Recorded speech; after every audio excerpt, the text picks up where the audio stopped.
Chapter 263 के शुरू में ही हम लोग देखते हैं कि यूटा कोई भी और कर्स टेक्निक को यूज नहीं कर पा रहा है अदर देन गोजोस लिमिटलेस। एंड वो ये भी नोटिस करता है कि सुकुना का लेफ्ट आर्म कट जाने की वजह से वो अभी तक कोई भी वर्ल्ड कटिंग स्लैश नहीं मार पाया है। इसीलिए वो ये भी सोचता है कि उसके पास और कोई भी अदर वेज नहीं है और ट्रिक्स नहीं है गोजो का इन्फिनिटी को सरपास करने के लिए अदर देन डोमेन एम्प्लीफिकेशन। लेकिन उसे पता नहीं है उसके सामने कौन है और वो कौन सा मॉन्स्टर है। वेल यहाँ पे हमें एक डिसेंट सा फाइट सीन देखने को मिलता है जहाँ पे सुकुना यूटा की तरफ एक पंच थ्रो करता है एंड यूटा उस पंच को मतलब कि पकड़ के सुकुना को पटक देता है जमीन पे। वेल यूटा और सुकुना को जमीन पे पटकने के बाद उसे लात मार के दूर पटक देता है एंड उसके बाद वो सुकुना के हेड पे भी पंच करता है एंड सक्सेसफुली वो लैंड भी हो जाता है। लेकिन यूटा को यहाँ पे एक हार्ड टाइम फेस करने को देखने को मिलता है जहाँ पे उसे गोजो का लॉन्ग आर्म लॉन्ग लेग्स को फिट करना था अपने हिसाब से और बड़े उसको भी क्या बता रहा हूँ मैं। इसके बाद सुकुना भी फाइट बैक करता है एंड यूटा के माथे के ऊपर एक पंच लैंड करने जाता है लेकिन यूटा उसे डॉज करता है, बहुत ही हार्डली डॉज करता है।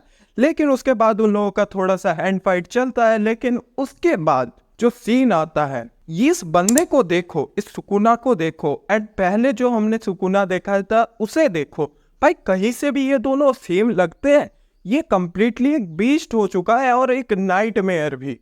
और हमें यह भी नहीं भूलना चाहिए कि ये सारा बैटल चल रहा है गोजो के डोमेन के अंदर। तो यूटा को सुकुना से फाइट करते टाइम किसी चीज का तो ग्रीफ है और वो ये बोलता भी है I have the advantage, I made a mistake in distance, I thought that during exchange training too. इसे किस चीज का ग्रिप है ये तो हमें पता नहीं, ऑफिशियल ट्रांसलेशन जब आएगा तब देखा जाएगा। वेल यूटा को ये बात तो पहले से ही पता थी कि वो गोजो के लिमिटलेस कर्स टेक्निक को कभी भी मास्टर नहीं कर सकता है ड्यूरिंग बॉडी स्वैपिंग ट्रेनिंग 2।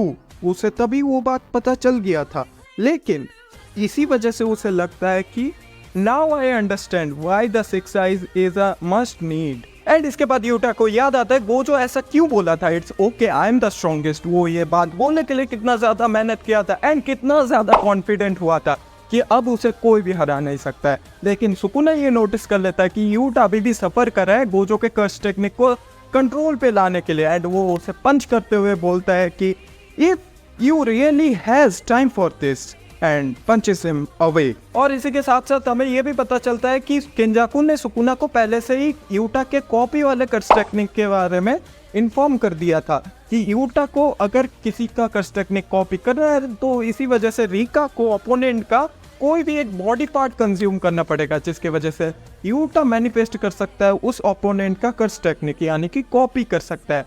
और वो ये वंडर करता है सुकुना कि वो अभी भी क्या पहले जो भी कर्स टेक्निक वो कॉपी किया था वो अभी भी क्या यूज कर सकता है। लेकिन उसे ये पता चलता है कि वो नहीं कर सकता अभी यूज और इसी वजह से वो फुल जोश में आ जाता है। लेकिन यहाँ पे हमें कुछ मेमोरीज दिखाए जाते हैं जो ऑफ कोर्स मैं तुम्हें एक्सप्लेन नहीं करने वाला क्योंकि और भी बड़ा हो जाएगा।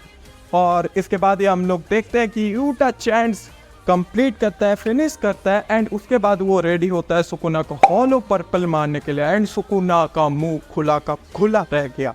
मैं तो बोल रहा हूँ सुकुना मुंह बंद कर ले, तेरे पास इन्फिनिटी नहीं है, कुछ और भी चीजें होते हैं जो मुंह में भी घुस सकते। I honestly don't know guys क्यों तुम लोग इतने ज्यादा खुशी हो रहे हो गोजो के रिटर्न पे यानी कि यूटा के रिटर्न पे। तुम लोगों को खुशी नहीं होना चाहिए, तुम लोगों को सैड होना चाहिए, अभी गेगे को गाली देना चाहिए। तुम लोग गेगे ऐसा कैसे कर सकता है? अगर तुम जेजेको को कभी भी फ्लो में देखोगे सीजन 1 सीजन 2 देन मांगा रीड करोगे जहाँ पे गोजो मरता है ना तुम्हारे टीयर्स तक ड्रॉप हो जाएंगे क्योंकि तुम लोगों को भी अंदर से फीलिंग आएगा कोई इंपॉर्टेंट मरा है। उसके साथ ही यूजी को भी फीलिंग आएगा कोई इंपॉर्टेंट मरा है, इंपॉर्टेंट नहीं डैड से भी बढ़ के मरा है। क्योंकि गोजो ने जो हिसाब से अपने स्टूडेंट्स को ट्रीट किया है ना मुझे नहीं लगता है ऐसा कोई भी ट्रीट कर सकता है। इवन दो जिराया भी वैसा ही किया था नारुतो को ट्रीट एंड इसी वजह से नारुतो के जिंदगी में जब जिराया मरता है ना तब वो जो पावर बूस्ट करता है वो उससे पहले कुछ भी ज्यादा पावरफुल नहीं था,